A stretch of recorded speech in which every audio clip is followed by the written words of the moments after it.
I originally started musical theater.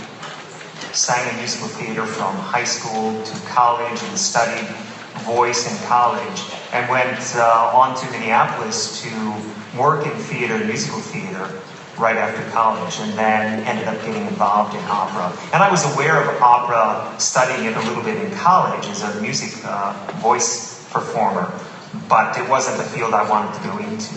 I got into Minnesota Opera through their summer musical program.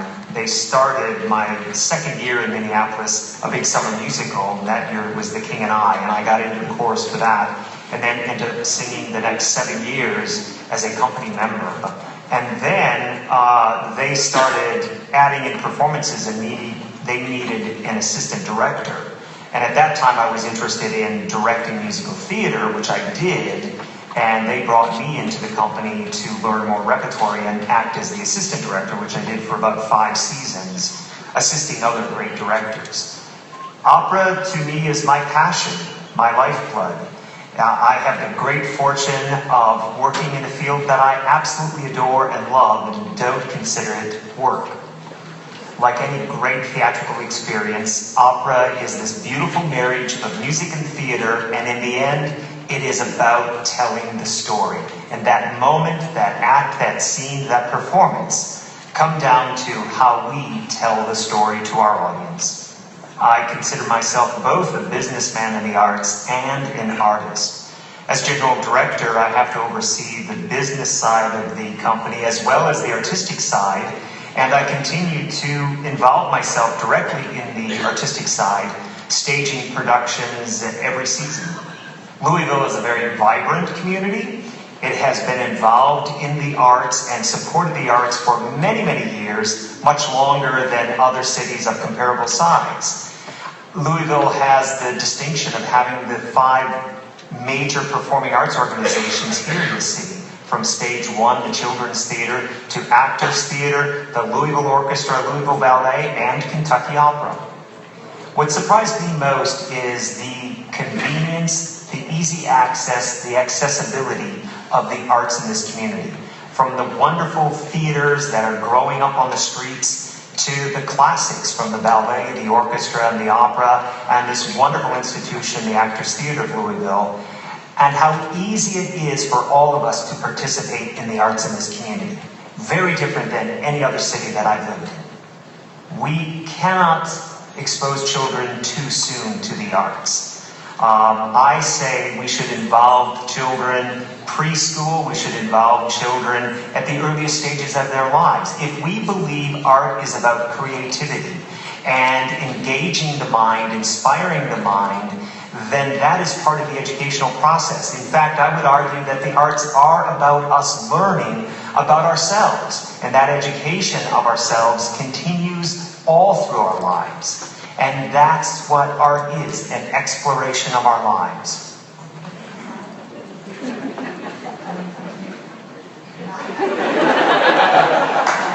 Let's keep Louisville weird. Is that good, Ashley?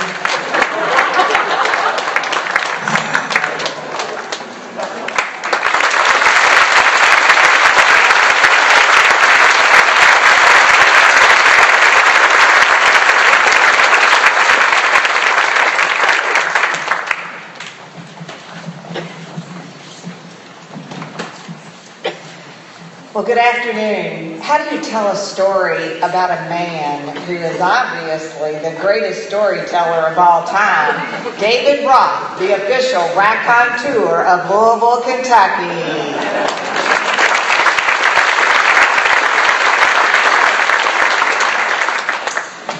I'm Roger Sexton Smith, a once neighbor and always a friend and a longtime business associate of David's, and most recently a fellow Rotarian. I've been asked to come today and share with you and guide us through a celebration of David's life and a musical tribute. So the folks here on the stage with me, along with some more who will join us, and along with our wonderful Louisville Orchestra musicians who just performed for us, we are going to try to celebrate David's life and tell that story in the best way that we know how to do. We'll be able to do that with your help. So thank you so much for being here. David would not have wanted this any other way. Now, I've stood on this Thompson Smiley stage on many occasions with David, and we would stand here and we would thank you, the many supporters. David would thank and recognize people unlike anyone else could do that. He thanked you for all your leadership and your support of the arts. And then there were times when David would stand right over here behind the curtain, nudging me along so we wouldn't run the performance over a little too late. So I promise to try to keep us on time today. Mrs. Roth, this is David's house. Yes, welcome to the Owsley Brown II Center for Artistic Excellence and the W.L. Lyons Brown Theater, but we all call this David's house. And Karen and Janet and Gary, I want you to know this is David's home, away from home. It's the home that David and his team created for the Kentucky Opera. And to all David's nieces and nephew who are here with us and family members, I want you to know your uncle, your friend, your brother, your son brought more joy to thousands of people right here in this house, along with his fantastic team at the Kentucky Opera. They filled this house to the rafters, just like it is today on many occasions. And yes, always together, every single step of the way, was Bryce. Bryce, we love you. Bryce, we care about you. And Bryce, this community has always been here for you, and we're going to always be here for you on this journey. Mrs. Roth, my grandmother used to say that a child should never die before their parent. Some people say when someone loses their spouse, we call that person a widow or a widower. And when someone, a child, loses their parents, we call that child an orphan. But when someone loses their child, the loss is so great, there is no name for that. So Mrs. Roth, David is your son. David is Louisville's son, for heaven's sakes. He was always looking for ways to bring people together. He was so excited about the upcoming season. Many of you know that. So he called me and he said, Barbara, we have this idea. We want to use the Kentucky Opera as a platform for conversation the entire season coming up. And we want to talk about race relations. I said, great. How are we going to do it? And he said, would you please call Dr. Kevin Cosby and set up a meeting? I said, sure, I'd love to do that. I'll set it up one day after Rotary. We're fellow Rotarians. So I want you to know, on Saturday, July 18th at 8:24 p.m., David sent me a text about the meeting with Dr. Kevin Cosby, and he said, sounds great, only if you can get it set up and done. Ladies and gentlemen, I want you to know that meeting was set up for today at 1:30, and as all of us know, David Roth is always on time. He's never late. Those doors opened at 1:30. So with your help and your love and support, these folks are going to celebrate David with stories and song. So ladies and gentlemen, please join me in starting our musical tribute to David. Miss Emily Albrink, soprano with Kentucky Opera, has sung all over the world as she shares Infinite Joy by William Finn and accompanied by Sharon Bjorndal Lavery. Emily.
Mayor Greg Fisher often says in public conversations that art is the soul of our city. Mayor Greg Fisher could not be with us today, but reading a letter from our mayor is our past president of Kentucky Opera, longtime friend and wonderful business associate of David's, Mr. Tom O'Brien.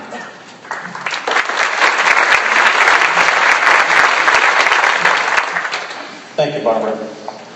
Good afternoon, everyone. As Barbara indicated, my name is Tom O'Brien, and I had the pleasure of knowing David Roth for 8 years. I'm in my 7th year on the board of directors of Kentucky Opera, and as Barbara mentioned, I'm past president. It was during my tenure as president from 2011 to 2013 that I really got to know David, and we worked hand in glove, especially through some trying times with one of our sister organizations. But I learned at the time that David was a very interesting, multifaceted person. And, without gushing too much, because I know that may be coming, and I say that in the kindest possible way from others who are going to be speaking after me. Certain reflections I can make on David was that he was dedicated, gracious, intelligent, diplomatic, a showman, a bon vivant, and certainly good-natured. I respected and admired David, and I'm proud to have called him my friend. And I'm honored that he thought of me as the same. As Barbara indicated, Mayor Fisher could not be with us today. He's traveling abroad. But he did ask that we read a proclamation from the city of Louisville. Again, he sent his regrets. This is the proclamation. It says, Louisville Metro, Greg Fisher, Mayor. To all to whom these presents shall come, greeting. Know ye that the city of Louisville honors the life of David Roth, who gave so much to the Louisville community from both an artistic and an innovation viewpoint. His leadership at the Kentucky Opera opened the art form to so many people from all walks of life. Our city mourns his passing, but we celebrate the legacy he left. Done in Louisville, Commonwealth of Kentucky, this the 30th day of July, 2015, signed Greg Fisher, Mayor, Louisville Metro. Thank you very much.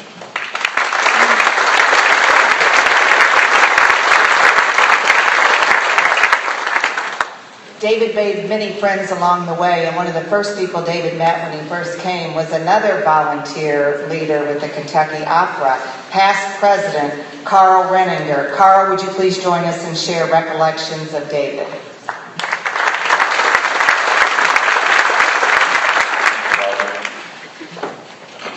While speaking at Carnivale during the economic downturn, David, decked out in that fabulous ringmaster's costume, for those who recall, came to my aid as I struggled to maintain my emotions.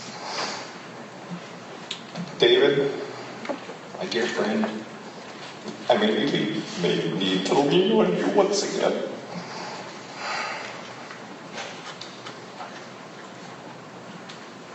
Change. So many shy away from change. Some even fear it. Others begrudgingly accept it, and some actually embrace it. David was a leader who was not afraid of change. In fact, he thrived. Think about Kentucky Opera a decade ago. David led a bold transformation, not only artistically, but from a sustainable business perspective. He set about to change Kentucky Opera. He took bold actions in new directions, exhibiting courage and humility. David was not afraid to change what he had already changed. If an initiative wasn't delivering, he set a new course of action.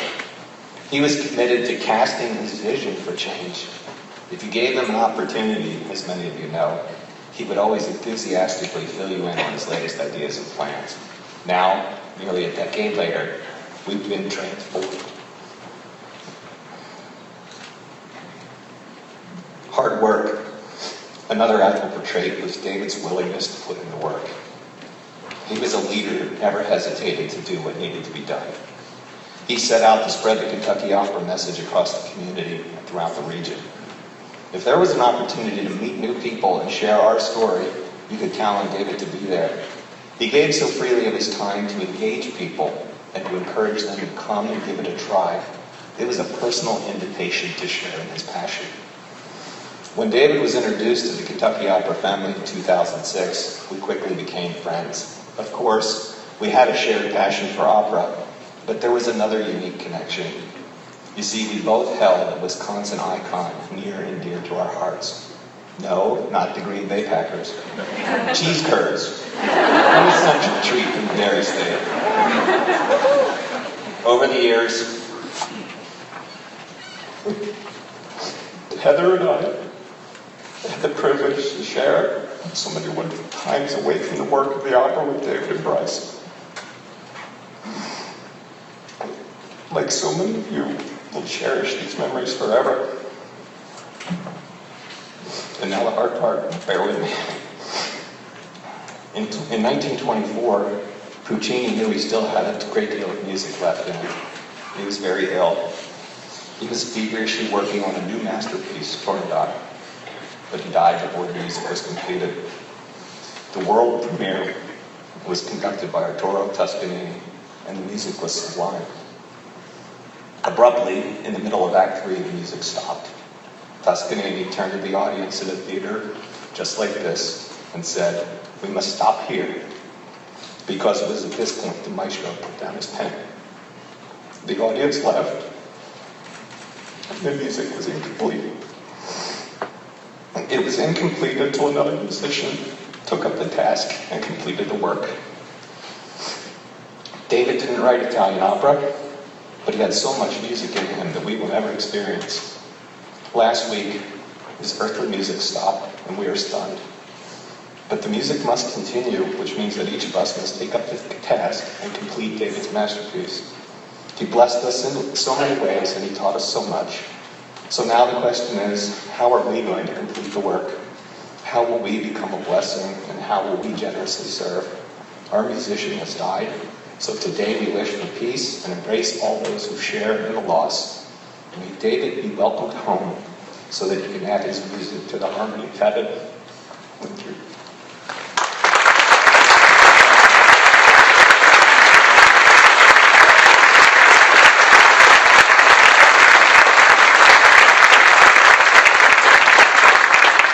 Thank you, Carl.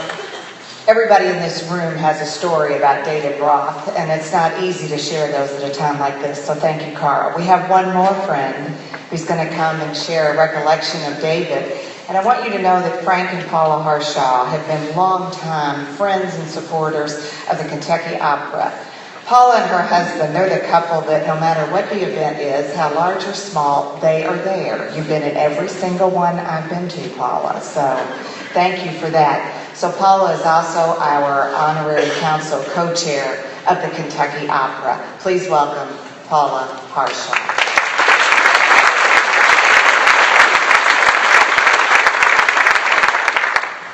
This is the second occasion I've had in front of a large audience to pay tribute to David. The first time, shortly after his arrival in Louisville, I introduced David as a new member to the Rotary Club of Louisville. Now, as an opera board member, I knew how talented David was, but it was not until, as part of preparing his introduction to Rotary, that I truly appreciated what a coup his appointment represented. You see, it's rare that the two skill sets of business operations and creative artist are combined in one person. But David wore both hats equally well on that beautiful bald head as he reshaped the role of the director. And for Rotary, not only did we gain this bright, charismatic professional, but he could sing. And as music is part of our weekly program, he was quickly assigned and permanently assigned to the music committee. My second memory of David is one of a special Sunday afternoon.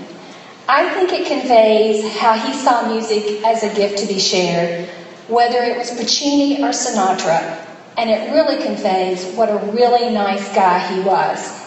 Now, as Frank and I were completing construction on our home, we wanted to say thank you to the craftsmen. So we wanted to do a party for them and their family. We wanted them to feel special during this event, so we rewrote the song My Way to include the names of all the craftsmen. Now, in the rush of getting ready to move, I completely forgot that I needed a singer for the party, because this is not a skill that Frank and I have. So Saturday night, before the Sunday 2 o'clock brunch, I called David. David, you think you can get a singer for me by 2? Pregnant pause. No, Paula? I don't think so. Really? But I will rearrange my schedule and come on Sunday. And that's where he became our lifelong friend. And he did, and he came and he sang a cappella to the new words of My Way. Now, if you ask the craftsmen and the family members that they were there, what they recall most about the party is not the delicious barbecue I served or my grandmother's homemade ice cream. It was the fact that David, the director of the opera, and not necessarily that they remembered his name, but they remembered that the director of the opera came to sing to them about them. And every time I shared and reminded David of the story, he just gave me that fabulous little Minnesota smile that he did so well. And my last memory is one of David's leadership, and it is mine of regret. David was passionately committed to assuring the best possible artistic experience, but he recognized the opera needed financial security for our long-term survival. I cannot count the many times that I've been in conversations with many in this room about David's leadership and how fortunate we were to have him at the helm. For changing an organization's culture, particularly one with a long history of tradition, is one of the most difficult leadership challenges a leader can face. You can't just announce the change. You have to win the hearts and the minds of all the stakeholders. And this is what David did. He never expected or asked for accolades, and in talking with the board chairs, it was almost impossible to get him to talk about a raise for himself. But David accepted that he had an important role in assuring the opera's financial security. And I am sure many of you in this room have had a conversation with David about the opera's finances, and maybe over a glass of wine had your pockets picked for a contribution. But he always did it with great charm, and more importantly, he inspired you to want to be part of the opera's success. I think that David knew the high regard that Frank and I and so many others had for him, but I didn't have that conversation with David specifically. So on David's last weekend, Frank and I had the donor discussion, and our decision to make a donation was less about support for the opera, but recognizing the work of David for making the challenging decisions and setting us on a strategic vision and plan. On that Sunday, David's last weekend, I thought I'll call from the airport and tell David, this is what we want to do, and it's all about you and your recognition. I didn't make that call. It was a Sunday. I didn't want to bother him. I'll do it when we return.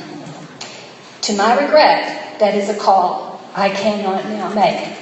But I can tell David's family on behalf of all of us. Mrs. Roth, the greatest praise my grandmother could make of a man is that he was raised to be a good person. What a good and special person David was. Always the consummate professional, the gentleman and friend. What a wonderful life and man we celebrate today.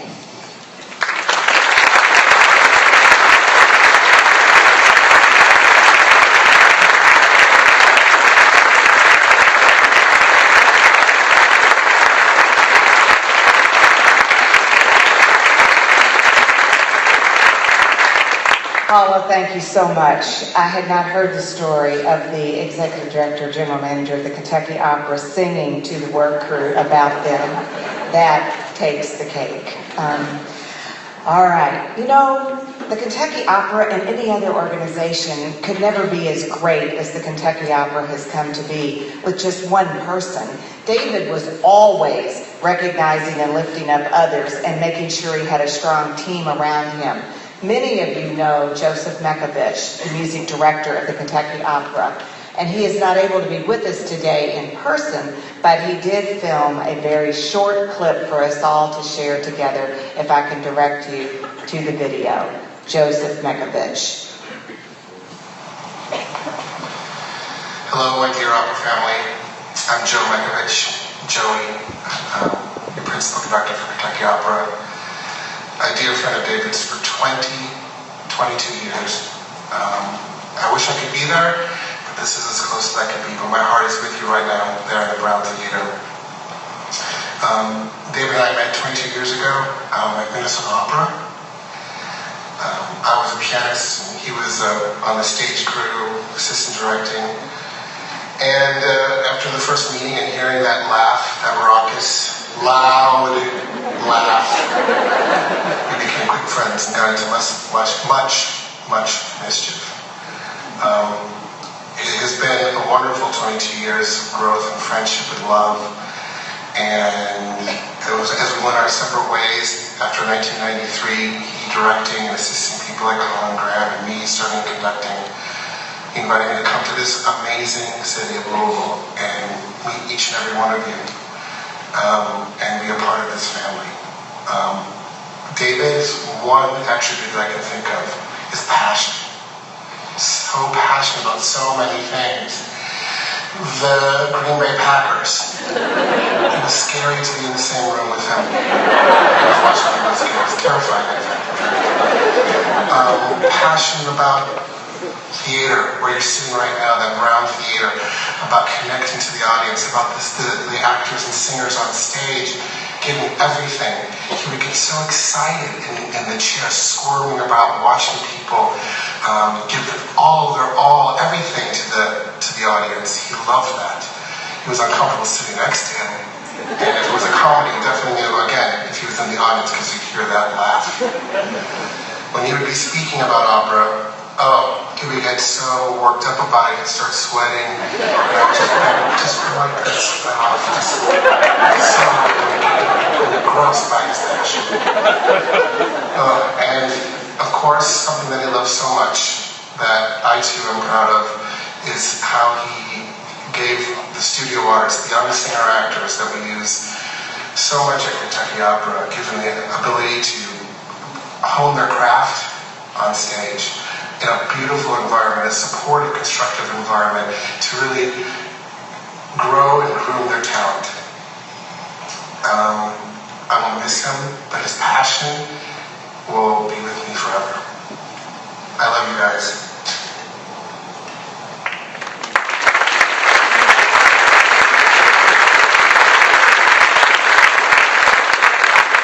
And David loved Joey, as we all love Joey. Now, as we continue our musical tribute, I'd like to welcome to the stage our soprano, Kara Shea Thompson, our tenor, John Burton, who are going to share with us Love Duet from Tosca, Act 1, accompanied by Sharon Bjorndal Lavery.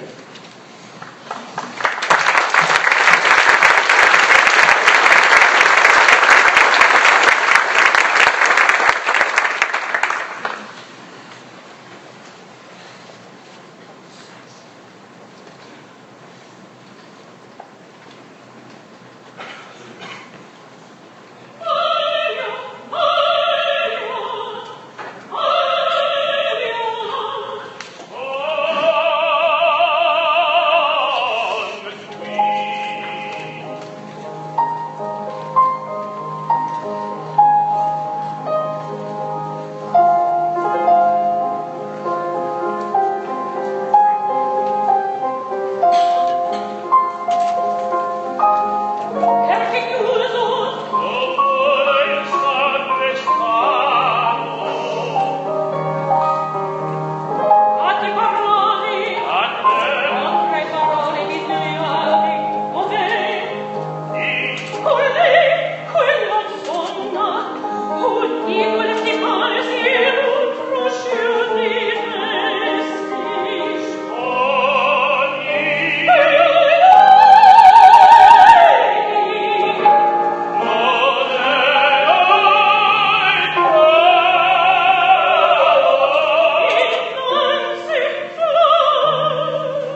Ladies and gentlemen, welcome to David's house. Bryce, I've always believed, and many of us believe, that you brought out the best in David and he brought out the best in you. And that is just another wonderful example of what the Kentucky Opera became and will be because of David Roth. Every great man, if he's lucky enough, has a beautiful, loving family, as David does. And then he has a beautiful, loving partner in Bryce. But David had one more. David had a childhood friend. He's one of those lucky guys that is still good friends with John Swenson, whom he has known all of his life. Ladies and gentlemen, please give a warm Louisville, Kentucky Opera welcome to John Swenson, David's childhood friend.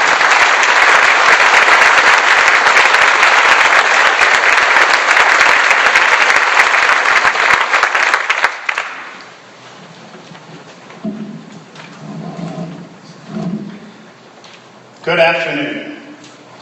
What an amazing, wonderful gathering here at the beautiful Brown Theater for David. My name is John Swenson. I am humbled, honored, and privileged to be here to talk about my friend and all our friends, David.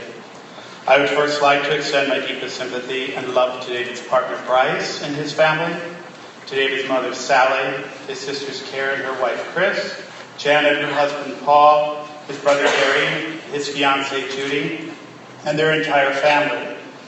I would like to thank Kentucky Opera for their kindness, caring, and love. I wrote this out so I would not forget what to say. Over the past week and a half, I'm sure as all of you have thought about David continually. It seems as though David and his family have always been in my life. I've known David for 43 years. David was my best friend in high school and into college. I remember the day we first met. It was an industrial arts class, and we were studying drafting. Drafting tables were side by side in groups of two. David and I sat next to each other. I remember that I really liked him from the beginning. Over the next few years, that friendship became closer and closer. We were lucky to have the same group of friends and love of two families, his and mine. The shock, heartbreak, and sadness of the news of David's death has brought many of these friends back together to talk, to laugh, to tell stories, to share our love for David. So many people from David's life coming back together to say, hello, I love you, I will be there for you, and many, many I remember when stories.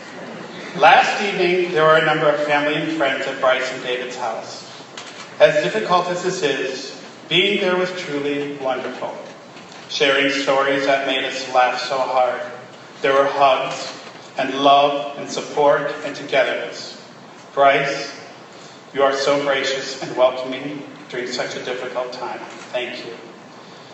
Viewing all the posting about David, it's such a testament to his person, how respected and loved he is. I was reading in the Kentucky Opera Post where he was noted that David was the assistant director to Francesca Zambello and John Copley. Though David and I had talked about this, I still found it amazing how two guys from a small town in Wisconsin were fortunate enough to be so close, have many of the same friends, and be part of each other's families, to go on to be part of the opera and Broadway world. Francesca Zambello was my first big-time director when I performed the role of the Duke in Rigoletto. John Copley was director for my first debut at the San Francisco Opera House. I can easily see how well David and these two amazing directors worked with each other, how they further embedded his love for this art form. Through all the years, it is odd to think that we worked with many of the same people, but never together. David's great accomplishments and being general director of Kentucky Opera made me so proud of him. There is so much to tell, and I'm sure David would like me to take this time to highlight just a few of the antics and shenanigans we often found ourselves in. We did have a common bond: opera, musicals, and last but certainly not least, booze. David is such a leader, teacher, thinker, socialite, economist, problem solver, caregiver, and cook. I would like to share with you some specific examples of these qualities. David the leader. High school, senior year. We were told that we could not go to a movie in La Crosse, which was about 35 miles away. The movie was Once Is Not Enough, starring Deborah Raffin. As is the case today, when you're in high school, you know so much. Parents just don't get it, and they certainly aren't smart enough to catch on. So off to La Crosse we went to see an R-rated movie whose title sounded like an adult flick. Now, in that time, R-rated was like going into the devil. Danny, our friend, David, and I arrived at the theater. We got in. First hurdle cleared. Found our seats. The lights came down. The show was about to begin. We did it. Then it happened. Someone in the row behind us leaned forward and began to speak. I thought I told you that you were not allowed to go to this movie. We turned around and there was my mother glaring at us. My mind was a blur. First, we were busted. Second, what the hell was my very Catholic mother, St. Kathleen, doing in a movie like this? Well, it was snowing so hard outside we had to stay and watch the movie. By the end of it, no one was able to drive back to Viroqua. My mother stayed at my sister's place, and David, Danny, and I stayed at David's grandmother's house. The movie was not as exciting as planned, having a parent right behind us. There was a very close group of friends who refer to each other as the gang. David, Gary, Janet, Patty, Nancy, Dave Thompson, and Scott. We were so close, and those times, stories, and sense of togetherness will forever be and bind us together. David, the teacher. He called one day and told me he had to castrate some baby pigs, and I should come out and help. So out to the farm I went from the big city of 3,500 people. His lesson plan was simple. He said I had to really hold his legs. The pigs, not David. Looking back, I think this must have been my first lesson in singing opera. For the sound that little pig let out when parts were removed defied the word projection. I did learn something, though. I was so glad I was not a baby pig. David, the teacher. I was reminded last evening of a few water fights that started out small and ended up running through houses with 5-gallon buckets. David and I took a different route. We just got out the hose. There was a bat in my parents' kitchen, and David the brave said to my mother, "Kathleen, leave, and John and I will take care of it." She went out to another room, and we closed off the doors. Then it happened. David went into the broom closet, closed the door, and would not let me in. His sister Janet was there and could hear him yelling, "You can do it, John! Get that back!" All the while leaving me trapped with that thing. David the brave. Now comes the booze part of the Bond opera music and booze. Senior party. We really made the most of it. We had an organic chemistry final the next morning. That morning we were sleeping in, or in reality, sleeping it off. David's dad was again not happy with us. I use the word again because he was not happy with us on a number of occasions. Bob, David's dad, came down the stairs using his own vocal projection that would make any opera singer proud. He was projecting the following: "Get your asses out of bed, you have a test." It didn't stop there, as Bob continued with other descriptive words of encouragement in full operatic projection until we left for the test. Being a teacher, I can just imagine what my parents and David's parents would collectively write in the comment section if they were to fill out a report card for us. "They are so stupid we will have to water them twice a week." Or perhaps, "The gates are down, the lights are flashing, but the train isn't coming." Just to prove that this may be the case, I have the graduation card sent to me by my family, Ma and Pa Roth. Here it is.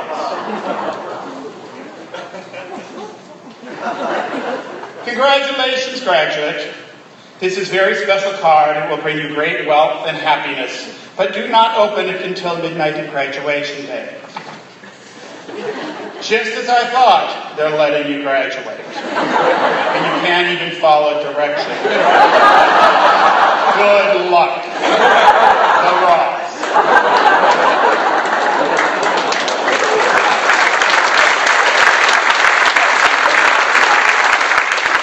I can only imagine the card my parents, Ma and Pa Swenson, sent to David. Again, you can't make this stuff up. Graduation, then college. David went to the University of Wisconsin-Platteville. During that first year, I tried to convince him to come to La Crosse. Patty Fetting, one of David's, Gary's, Janet's, Sally's lifelong friends, is here with us today. David would be so excited, touched, and honored to know she is here at his life celebration. Patty and a number of our friends were a year behind us in school and told David they were also going to La Crosse after graduation. David the thinker decided that La Crosse was a place. How great that was. David found himself in La Crosse, not only in his business degree, but becoming involved in music and theater, where he also earned a vocal performance degree. He was on his way. I am so glad we convinced him to transfer to La Crosse, or who knows what that path would be on today. I must mention other wonderful friends of David's that are here. Mel, Tom Flock, Kenny Brown, Sue LaCrosse Brown, Sean Ryan Kelly, Julie Mack, whose birthday was yesterday. And I'm sure David is having a celebration for her and raising a cocktail in her hour. David is surely smiling now, knowing these friends have come to celebrate his life. David the socialite and the economist. How to get the most from your dollar. Some call it happy hour. In college, we called it dinner with drinks if they served food. For around $3, you could drink and eat as much as you wanted from 4 to 7. Now, people never believe this story, but I can assure you it was true, and David had to verify it a few times. You can't make this stuff up. David wanted to go to dinner, which we actually called Secret Swim. No lie, it was at the Holiday Inn. It was called Secret Swim. So one night, off we went. I must confess that by the time dinner was over, we were well on our way to sinking. We got back to my apartment and David said, "Hey, I have to go to a Music Caprice concert. Do you want to go?" "Sure," I said. So off we went to the university. As we were walking or stumbling through the lobby of the theater, the concert had already started, so the doors were closed. Oh, I have to tell you, I went to the Turbo University for music and the University of Wisconsin Lacrosse for business, and was also involved in theater there. At that time, I also played in the University of Wisconsin Symphony. So, back to here we are in the lobby. We are walking, stumbling through the lobby, and I'd say to David, that music sounds really familiar. By the time we had reached the closed doors of the concert hall, I had pushed up my eye up against the gap of the double door. Then it happened. Another musician who was handing out programs slid one between my face and the door and said, "John, aren't you playing a solo in this concert?"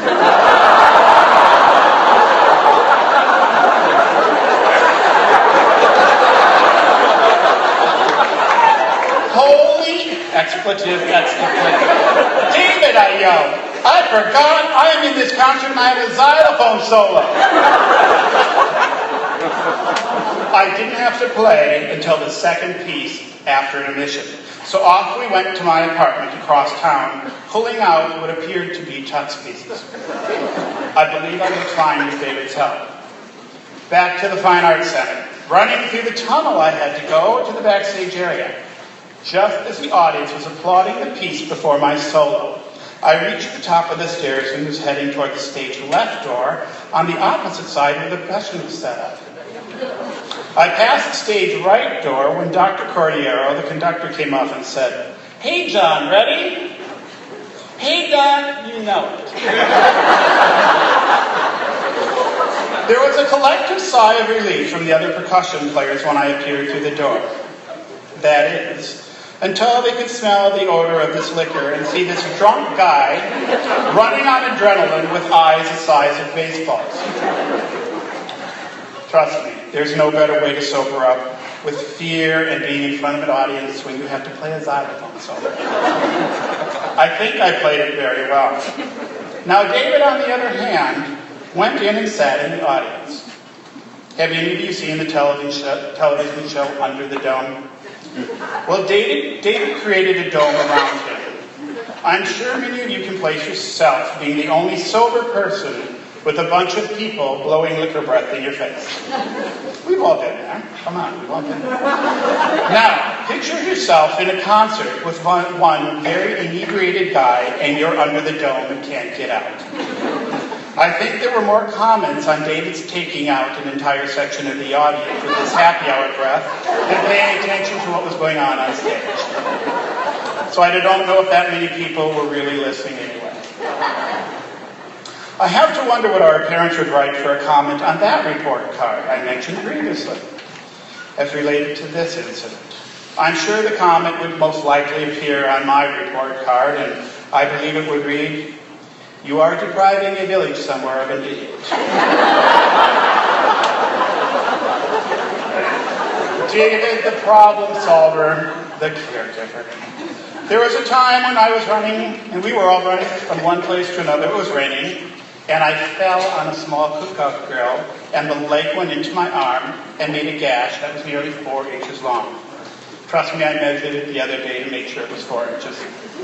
The blood, the mess. David, the pragmatist, said, "You're not going to the hospital in my new car. I don't want blood anywhere in my new suit."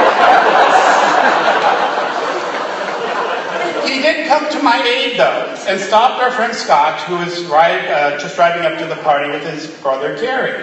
Into the back seat we went, off to the hospital. At first, Gary thought we were playing a joke until he turned around and saw my arm. Again, there was another moment in demonstrating operatic projection by Gary. We got to the hospital emergency entrance. Out ran Scott, Gary, and David. Off to the emergency room door in a flash. Again, at this moment, you're welcome to refer back to the report card comments. Because all three of them left me in the car while they were in the emergency room. I felt like the pregnant lady whose husband in such a state of fury leaves her in the car.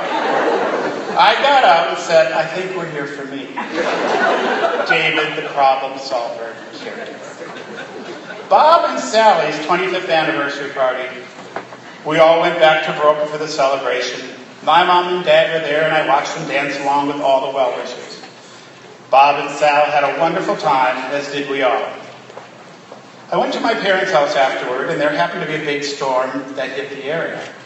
I looked out of my parents' door, and the tree had fallen on my car and totaled it. Again, another lesson of operatic vocal projection came from deep inside me. Good times, I tell you, good times. Sally was everyone's mom. She would bust us if we could not toe the line, yet she was wonderful and responsible. However, one night we were all at home in Viroqua and went to the American Legion Club. Sal and Bob were there, and I got Sally to drink a vodka stinger, which she had never had.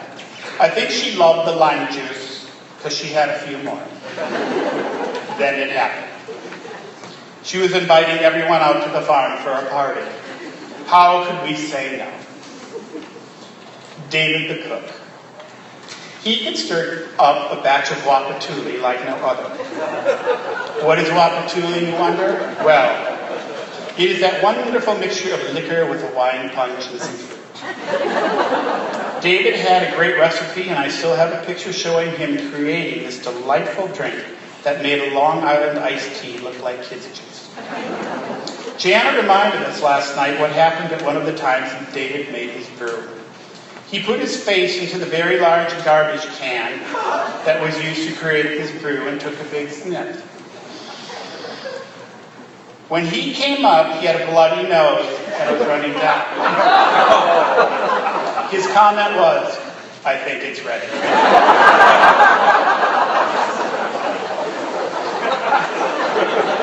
I'm not sure whether I spent more time those years at David's house or my house. Both were home to me. David and I were part of a large family. Sally, Bob, Karen, Gary, and Janet, and so many friends we called the gang. On the morning of July 20th, 2015, we were all trying to make sure the gang knew of David's passing. We were all part of the Roth's family. Sally and Bob taught by example to care, love, share, communicate, and have a grounded foundation. Embrace each day and welcome others into your life.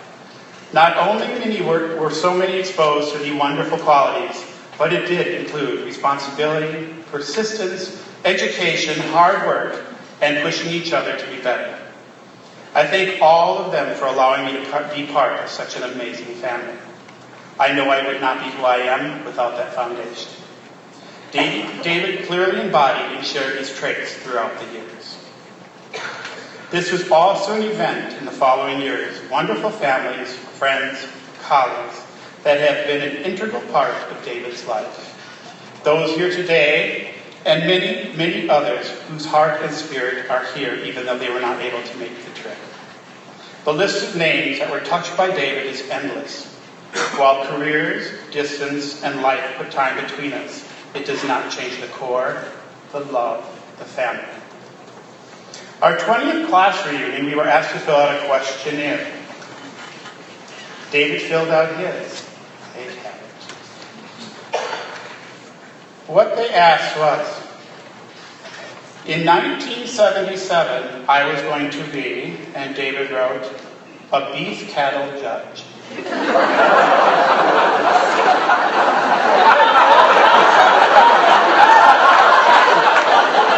You can't make this up. 1997, I am a stage director of opera. What makes me happy? Traveling. What makes me happier? Drinking wine on the Campo in Siena, Italy. Then, I am most proud of my mom's golf game. And I remind, now this one you're really going to like, because I love it. I remind myself of my parents when I curse lazy singers.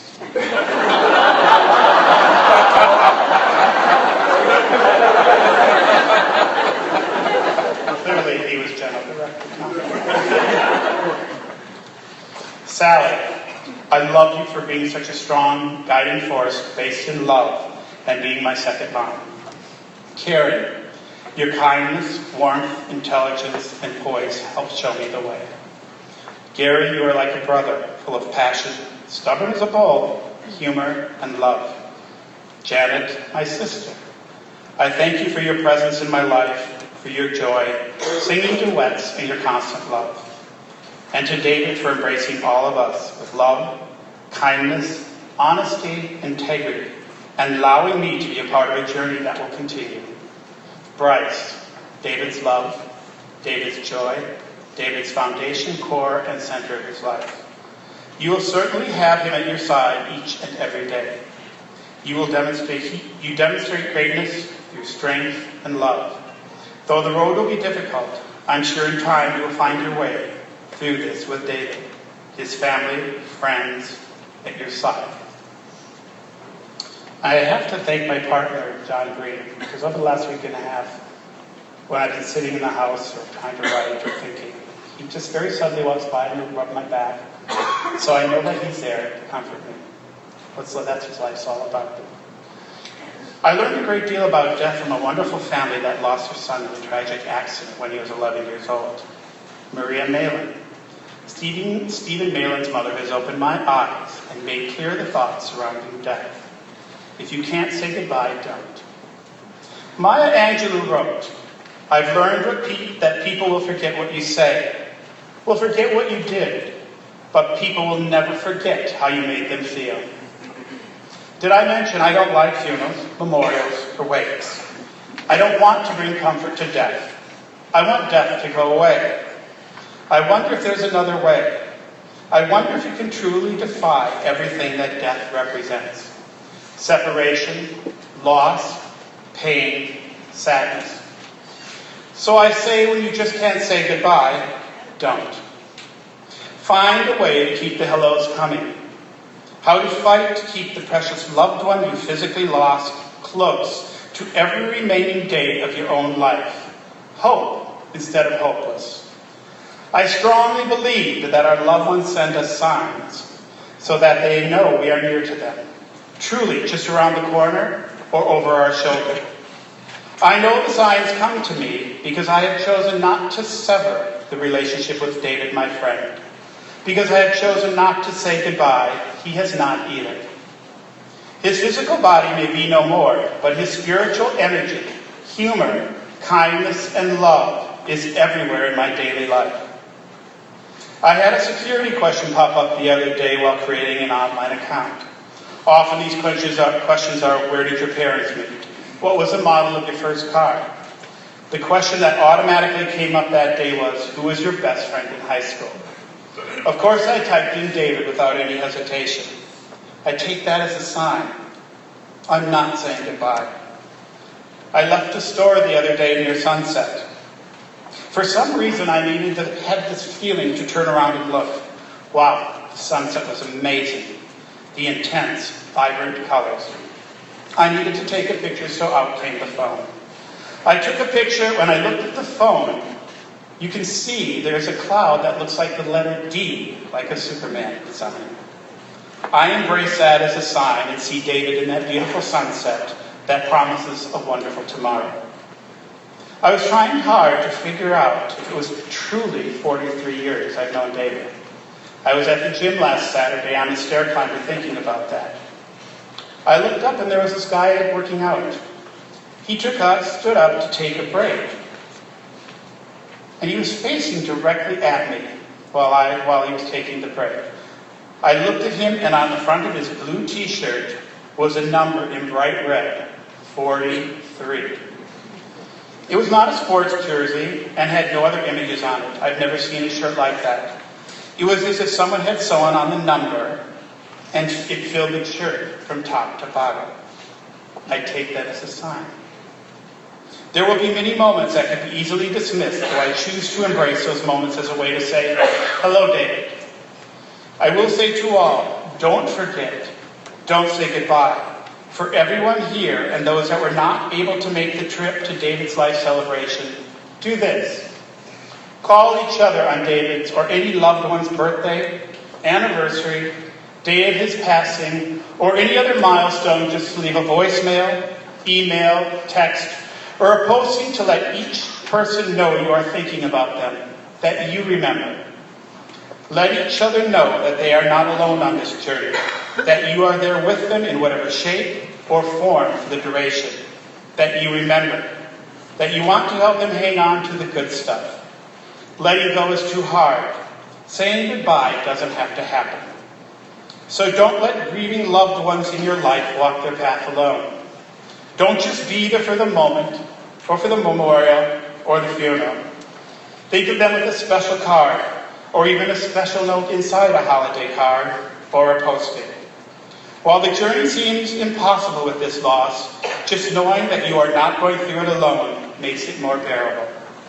Taking moments of peace and being gentle on this endless journey to smile and laugh about David with someone who knew him and wants to keep his spirit alive with you helps you carry the load a little further, a little longer, and continues a bond with David.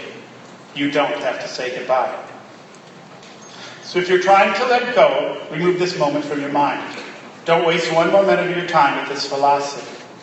Because I choose to hang on, to have it all, to never take no for an answer, when you can hear a joyous yes. For me, I choose to preserve and protect what is surely one of life's most precious gifts. Not only my 43-year-long friendship with this great man, but my continuing lifelong friendship with this amazing, wonderful, hysterically funny, loving friend. This horrible, tragic moment can make us close ourselves up and form a protective barrier toward hurt or pain. But living in this fear isn't really living. To initially hide from more pain, more loss, or stress from any source, that isn't normal. Normal includes daily stresses, and it's okay to acknowledge that. So have I defeated death? No. No one wins that day. Death will knock at the door again, and I choose not to answer it the same way. I will look for signs, symbols, inspiration, and feeling his protection over my shoulder. Death will never strip me of these. As Rose Kennedy said after the tragic death of so many of her children, birds sing after a storm, so why shouldn't people feel free to delight in whatever sunlight remains to them? So first, we are joined in the blackest tail pummeling hell you can imagine. The immediate, unexpected loss of a partner, son, family member, leader, and friend. The world says it over and over, and I firmly agree. There is such a great pain when someone so loved, so vibrant, so kind, so intelligent is taken away. But walk with me. Walk with your family. Walk with your friends past this storm. I know you will hear the birds singing, see new colors, a new path, a light to guide you on this endless journey. I will not say goodbye. I will say I love you. I miss you. I will say hello at each sign, each symbol, a promise, hope, a yes, but not goodbye. We love you, David. I love you, David. Hello, my friend. Hello.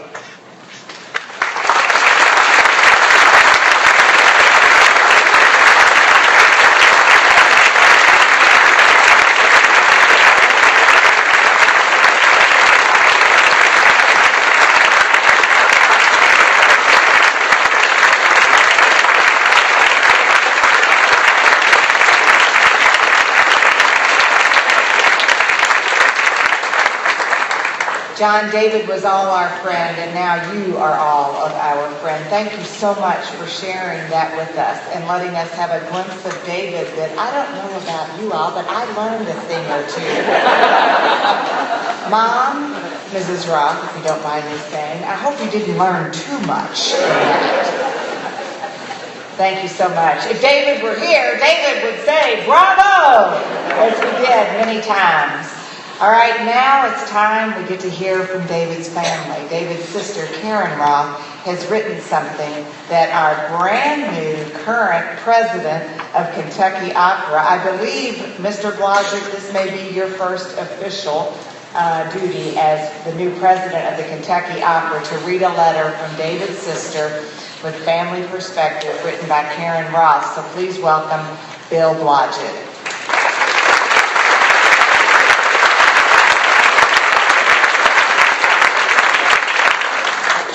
Actually, I've got something even better. I've got Karen Roth. So I'm going to invite her out and ask if she will start, middle, and finish the comments on behalf of the family.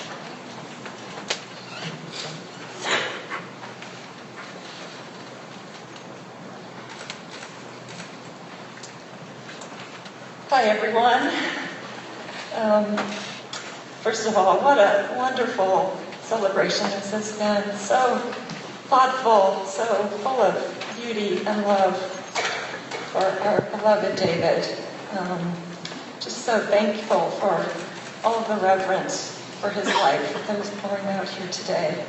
It's so easy to see why he loved his community and loved his work. As David's sister, I want to make a few brief remarks, emphasis on brief, on behalf of my family and Bryce's family. I don't have the sense of humor that David had, or apparently John. So my remembrance will be more of a sense of reflection than funny stories. And thank you, Bill, for waiting in the wings here if I can't continue. You know, I never really thought I'd ever want to speak at someone's celebration of life, let alone someone from my family. But in the days that followed learning of David's passing, I just found myself, as I was working in a garden or taking a shower or just falling asleep at night, all of these words came into my mind about the kind of person that David was to me, to our family, and to so many of you who knew him. And I realized that I'm probably only one of 3 people in the audience today who have known him since he was born. And so it seemed important to at least have some sense of family from those early days and also from throughout his life. So one early memory I wanted to share with you is a time when he was 1 or 2 years old. I was 3 years older than he was, and my brother Gary was 2 years older than he was. And we got this idea as little toddlers that it would be fun to dress up David in my baby doll's clothes. There probably was a picture on the screen of when he was very little in this cap and all these doll clothes. And we had such fun creating that outfit, and I have to say, he also seemed to enjoy it. And so I like to think that we played a little small part in fostering David's early love to dress up and perform from that day since.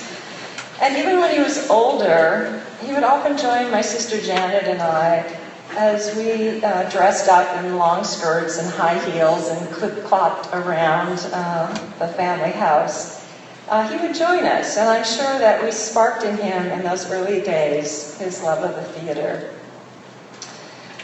So in the days following David's passing, I was struck by all the posts that I read on social media about the many qualities of David that you all shared on the Kentucky Opera's Facebook page and other places, and the many of you who reached out to members of our family to share your experiences with David.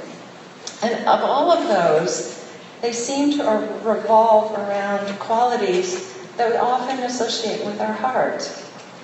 And in my grief of coming to terms with David's too early death, I imagined that his heart attack was the result of his heart being so full of love, so full of passion and energy, that his body just couldn't contain it all, couldn't hold all that he wanted to express.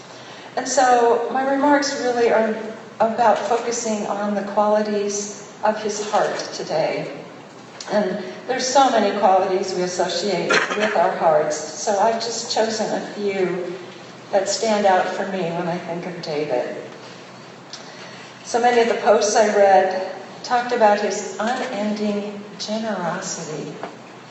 As my brother Gary remarked this week, when David entered a room, it lit up with light, and everyone gathered around him to be part of his generous spirit.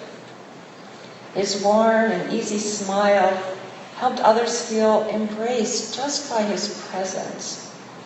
And often the kindness that followed just wrapped us up with his love.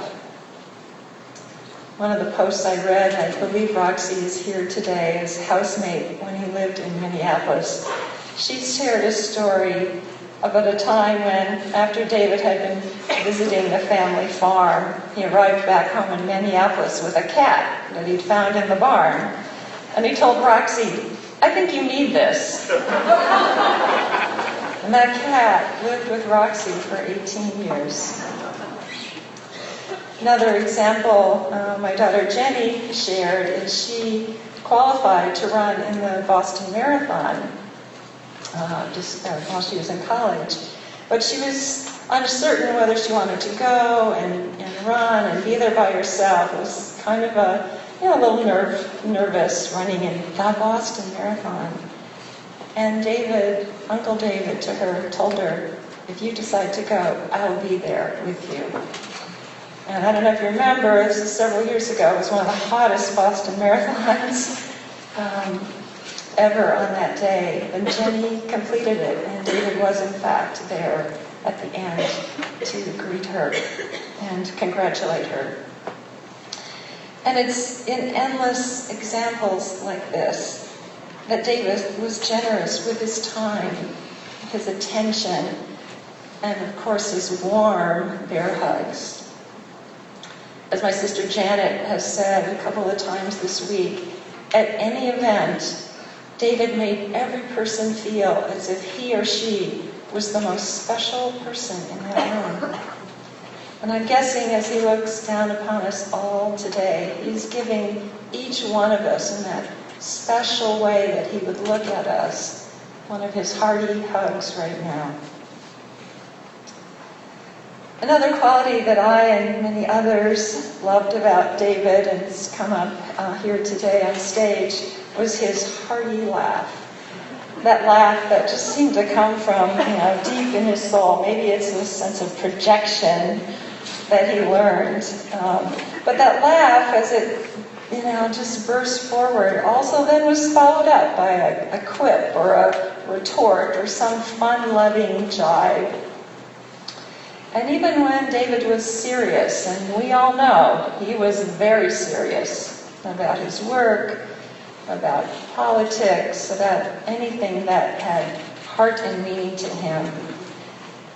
Coupled with that, he also had this unique curiosity about the quirkiness of being human. And so he found us and himself immensely humorous. And we all have enjoyed his ability to make us laugh at ourselves and each other.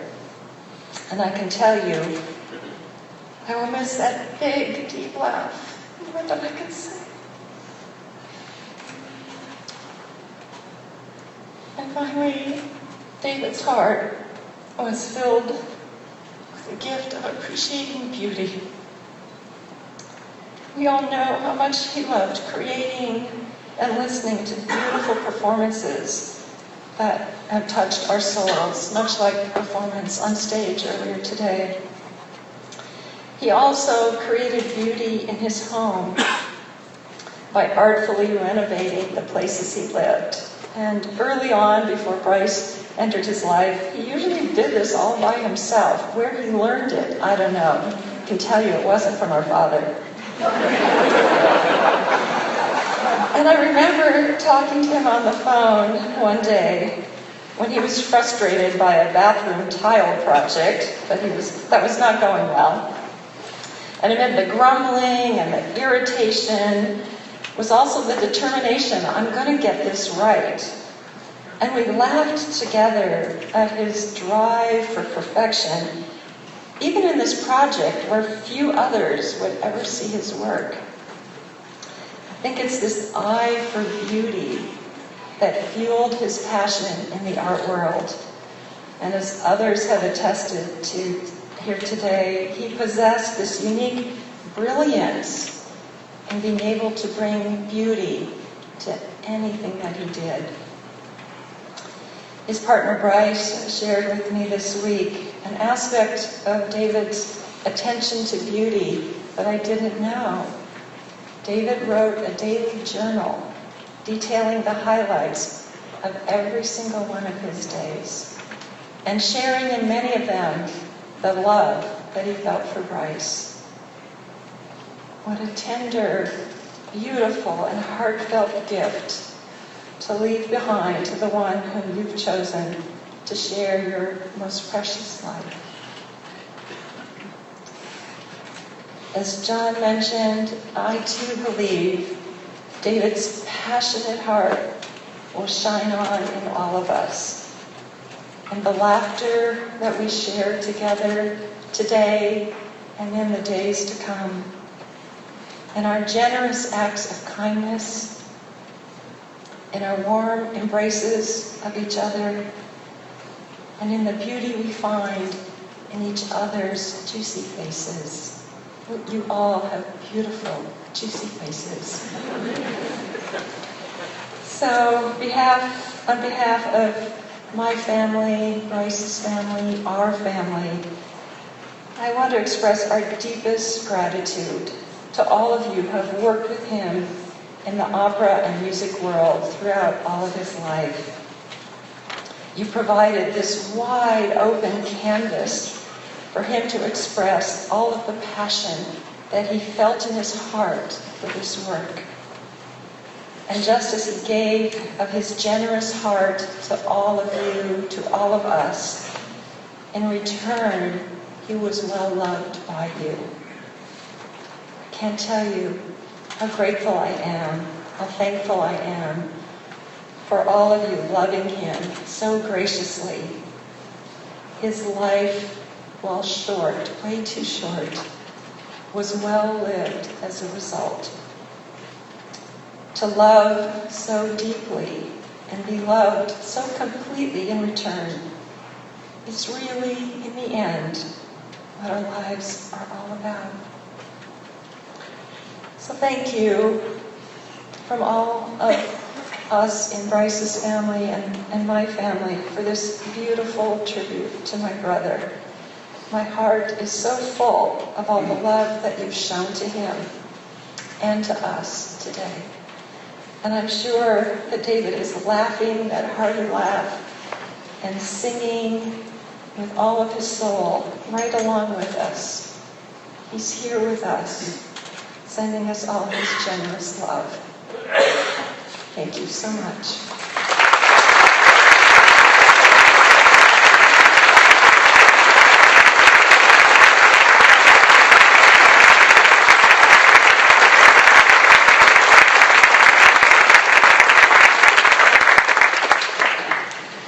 Very briefly. Plato said, music is a moral law. If that's the case, David Roth, my lawyer. He went on to say that music gives us soul to the universe, wings to the mind, flight to the imagination, and charm and gaiety to life and to everything. I agree, and David Roth is Exhibit A. David was a true maestro in the teacher sense of the honorific and taught all of us more about the importance of music in our lives. In its 63-year history, the Kentucky Opera has enjoyed great leadership and at least two extraordinary leaders that have brought us to where we are. David Roth is the third in that category. He was a remarkable man, impassioned by music, but with a seemingly contradictory business training and acumen that counted every nickel in all 300 lines of his regular budgets.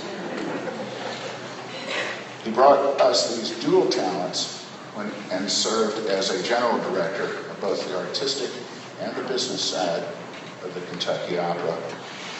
And he, with his two extraordinary predecessors, leave us with a hugely strong foundation upon which to build for the Kentucky Opera's next 63 years. We shall celebrate David's contributions to the Kentucky Opera with this season, which is the third tranche of David's repertoire reimagined. And we will remember him through every moment of Macbeth, Three Decembers, and Showboat, and it will be a great year of celebration of David Roth. Thank you.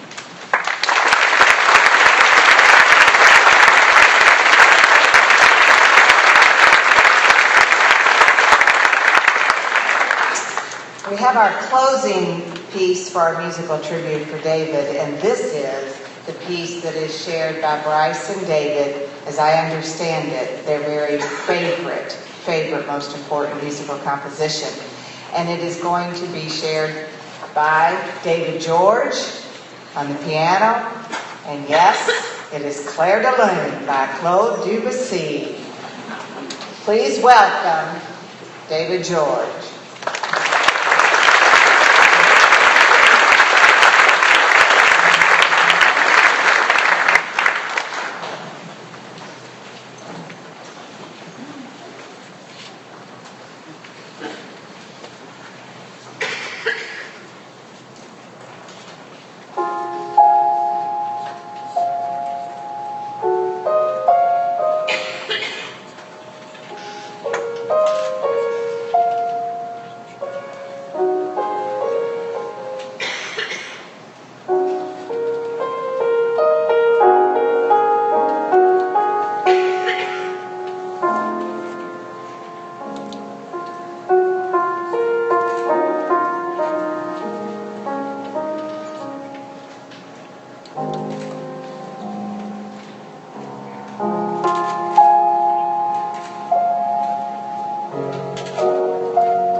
Well, yes, David, because of you, we really did create a great American city together. That's what David Roth was all about from the moment he came here. So we're going to do what David would do. He always gets the last word.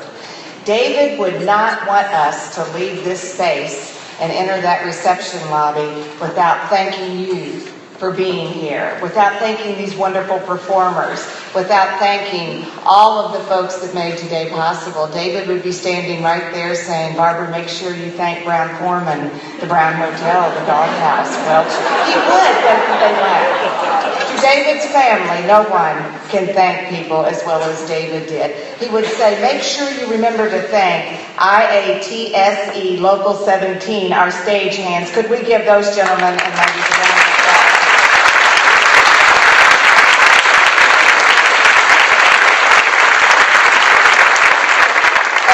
The ever-present Gist piano that we always have, the Louisville Orchestra, and the Kentucky Center for the Performing Arts and the Fund for the Arts. So there you have it. David, thank you.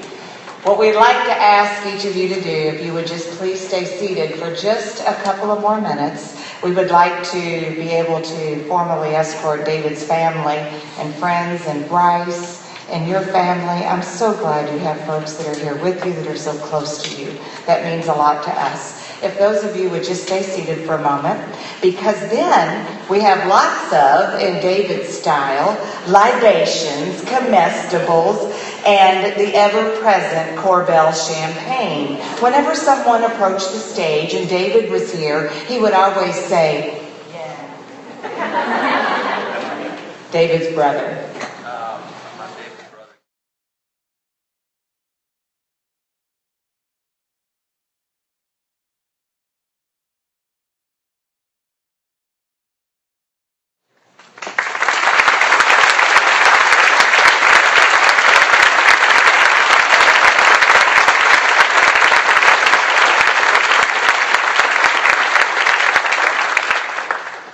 Gary, thank you so much. Thank you for feeling comfortable enough in David's house to share your love for him and for us. So at this time, David's family and those closest here in the front are going to be escorted out into the reception area and over to the Fifth Third Conference Room. And after they leave the theater area, the rest of us can join them, as I said before, for libations and comestibles and ever-present Corbel champagne. Ladies and gentlemen, let's lift those glasses one more time and thank our love, our friend, David Roth. Thank you so much.